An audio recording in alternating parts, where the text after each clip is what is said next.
Japan एक बार फिर भीषण भूकंप की त्रासदी से जूझ रहा है। दक्षिण पश्चिमी जापान के क्यूशू द्वीप स्थित कुमामोटो क्षेत्र में आए 7.1 तीव्रता के शक्तिशाली भूकंप ने भारी तबाही मचाई है। अब तक 13 लोगों की मौत की पुष्टि हो चुकी है, जबकि कई लोग घायल हैं और बड़ी संख्या में लोगों के अब भी मलबे में फंसे होने की आशंका है।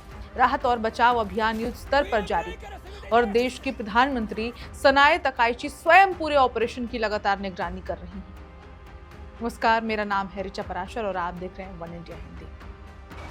मंगलवार दोपहर आए इस तेज भूकंप के एक झटके इतने शक्तिशाली थे कि कई इमारतें क्षतिग्रस्त हो गईं, सड़कें फट गईं और कई इलाकों में बिजली तथा संचार सेवाएं प्रभावित हो गईं। भूकंप के बाद पूरे क्षेत्र में दहशत फैल गई और लोग अपनी जान बचाने के लिए घरों से बाहर निकल आए। प्रधानमंत्री सनाए तकाइची ने बुधवार सुबह बयान जारी करके कहा कि सरकार की पहली प्राथमिकता हर फंसे हुए व्यक्ति तक जल्द से जल्द पहुंचना है। उन्होंने बताया कि रात भर राहत और बचाव दल लगातार काम करते रहे और सुबह होते ही अतिरिक्त बचाव टीमों को भी प्रभावित इलाकों में भेज दिया गया है। सेना, फायर सर्विस, पुलिस और आपदा प्रबंधन एजेंसियां मिलकर संयुक्त अभियान चला रही हैं। सरकार के अनुसार अब तक 13 लोगों की मौत की पुष्टि हो चुकी है, लेकिन ये संख्या बढ़ सकती है क्योंकि कई लोग अब भी लापता बताए जा रहे हैं। राहत कर्मी मलबा हटाकर जीवित लोगों की तलाश में जुटे हुए हैं। हेलीकॉप्टर्स की मदद से दुर्गम क्षेत्रों तक राहत सामग्री पहुंचाई जा रही है, जबकि अस्थायी राहत शिविरों में हजारों लोगों को सुरक्षित ठहराया गया है। भूकंप के बाद कई आफ्टर शॉक्स भी महसूस किए गए, जिसके चलते प्रशासन ने लोगों से क्षतिग्रस्त इमारतों से दूर रहने और आधिकारिक निर्देशों का पालन करने की अपील की है। विशेषज्ञों का कहना है कि आने वाले घंटों में भी हल्के से मध्यम झटके महसूस हो सकते हैं, यानी कि खतरा जापान से अभी टला नहीं है। जापान दुनिया के सबसे अधिक भूकंप प्रभावित देशों में गिना जाता है। ये देश प्रशांत महासागर के रिंग ऑफ फायर क्षेत्र में स्थित है, जहां कई टेक्टोनिक प्लेटें आपस में टकराती हैं। यही कारण है कि यहाँ अक्सर भूकंप आते रहते हैं। हालांकि जापान की आधुनिक निर्माण तकनीक और मजबूत आपदा प्रबंधन व्यवस्था बड़े नुकसान को कम करने में अहम भूमिका निभाती है, लेकिन इतने शक्तिशाली भूकंप के बाद व्यापक तबाही से पूरी तरह बच पाना आसान नहीं होता। फिलहाल पूरे जापान की निगाहें राहत और बचाव अभियान पर टिकी हैं। प्रशासन का कहना है कि जब तक हर लापता व्यक्ति का पता नहीं चल जाता, तब तक अभियान बिना रुके जारी रहेगा। प्रधानमंत्री तकाइची ने देशवासियों से संयम बनाए रखने और प्रभावित परिवारों की हर संभव मदद करने की अपील की। उम्मीद की जा रही है कि आने वाले घंटों में राहत कार्यों के साथ साथ जनहानि और नुकसान की पूरी तस्वीर भी सामने आएगी। फिलहाल जापान के लिए सबसे बड़ी चुनौती मलबे में फंसे लोगों को सुरक्षित बाहर निकालना और प्रभावित इलाकों में सामान्य जीवन को जल्द से जल्द बहाल करना है। इस खबर में इतना ही।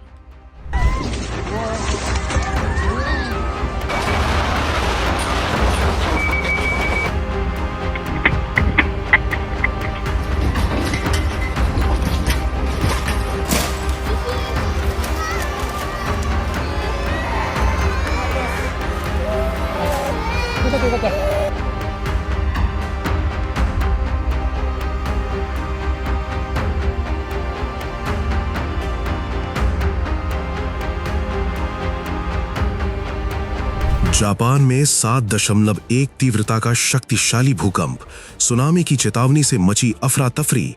क्या अभी और बढ़ेगा तबाही का खतरा? जापान में एक बार फिर धरती जोरदार तरीके से कांपी है। क्यूशू द्वीप के कुमामोटो क्षेत्र में 7.1 तीव्रता का शक्तिशाली भूकंप आया है।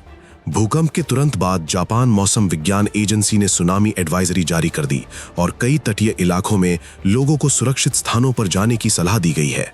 भूकंप इतना तेज था कि कई इलाकों में लोगों ने घरों और इमारतों से बाहर निकलकर सुरक्षित स्थानों की ओर रुख किया। इस दौरान जो वीडियो निकलकर सामने आए वो बेहद हैरान करने वाले थे, जिसमें साफ दिख रहा था कि किस तरह भूकंप के झटकों से धरती कांप उठी। भूकंप के तुरंत बाद जापान मौसम विज्ञान एजेंसी ने अरियाके और यात्सुशिरो समुद्री क्षेत्रों के लिए सुनामी एडवाइजरी जारी की। एजेंसी ने चेतावनी दी कि समुद्र में लगभग 1 मीटर ऊंची लहरें उठ सकती है। इसके बाद तटीय इलाकों में रहने वाले लोगों से अपील की गई कि वे समुद्र तटों और निचले क्षेत्रों से तुरंत दूर चले जाएं और प्रशासन के निर्देशों का पालन करें। सरकार ने कुमामोटो के अलावा Nagasaki, Kagoshima, Fukuoka, saga, Oita और मियाजाकी प्रांतों में भी आपातकालीन चेतावनी जारी की है। इन सभी इलाकों में राहत और बचाव एजेंसियों को अलर्ट मोड पर रखा गया है ताकि किसी भी आपात स्थिति से तुरंत निपटा जा सके। राहत की बात यह है कि शुरुआती रिपोर्टों के अनुसार अभी तक किसी बड़े नुकसान या जनहानि की पुष्टि नहीं हुई है। हालांकि स्थानीय प्रशासन लगातार हालात का आकलन कर रहा है। कई जगह बिजली और संचार व्यवस्था की भी जांच की जा रही है ताकि किसी तरह की तकनीकी समस्या होने पर तुरंत समाधान किया जा सके। रिपोर्ट के मुताबिक भूकंप की गहराई लगभग 10 किलोमीटर थी। कम गहराई वाले भूकंप अक्सर सतह पर ज्यादा तेज महसूस किए जाते हैं, इसलिए लोगों में दहशत का माहौल बन गया। हालांकि जापान में भूकंप रोधी इमारतें और आधुनिक आपदा प्रबंधन प्रणाली होने के कारण नुकसान को काफी हद तक कम करने में मदद मिलती है। जापान के प्रधानमंत्री कार्यालय ने भी तुरंत सभी संबंधित एजेंसियों को सक्रिय रहने के निर्देश दिए हैं। सरकार ने कहा है कि सबसे पहले प्रभावित इलाकों का आकलन किया जाए, जरूरत पड़ने पर लोगों को सुरक्षित स्थानों पर पहुंचाया जाए और राहत कार्य में किसी तरह की देरी न हो। साथ ही आम लोगों तक सही और समय पर जानकारी पहुंचाने पर भी जोर दिया गया है। जापान दुनिया के उन देशों में शामिल है जहां सबसे अधिक भूकंप आते हैं। इसकी वजह यह है कि जापान कई टेक्टोनिक प्लेटों के संगम क्षेत्र में स्थित है। यही कारण है कि यहां भूकंप और सुनामी से निपटने के लिए दुनिया की सबसे उन्नत चेतावनी प्रणालियों में से एक विकसित की गई है। भूकंप के कुछ ही सेकंड बाद लोगों के मोबाइल फोन और सार्वजनिक प्रसारण प्रणालियों के जरिए अलर्ट जारी कर दिया जाता है, जिससे समय रहते लोग सुरक्षित स्थानों तक पहुंच सकें।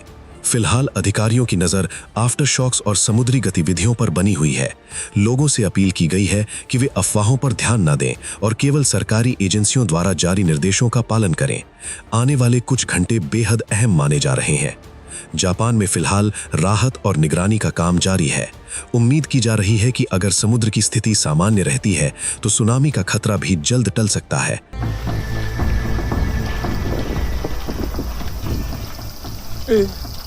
嘘。よ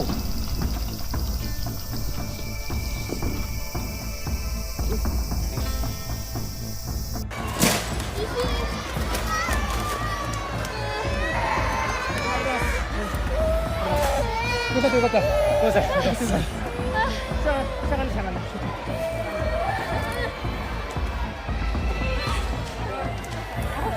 よし。上危ないからすぐ出て。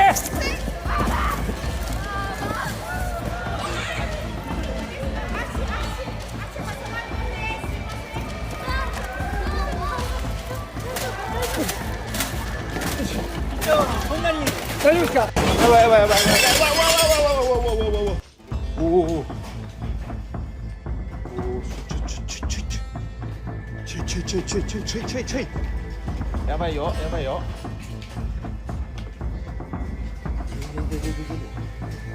おおおお。よいしょ。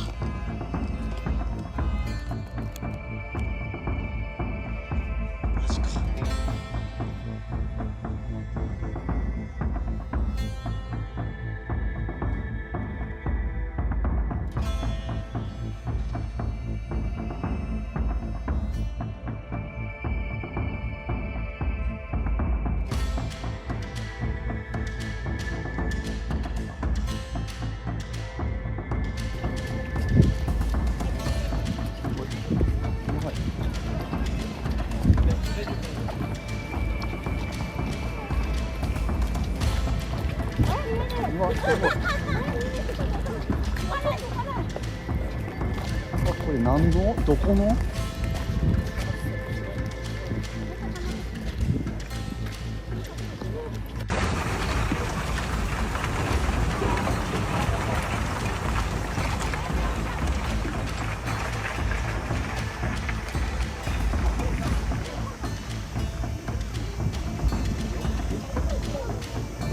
熊本城地震。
SNS に上げてやろう。何これ、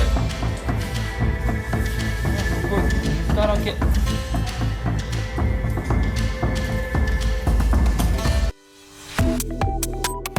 Subscribe to One India and never miss an update. Download the One India app now.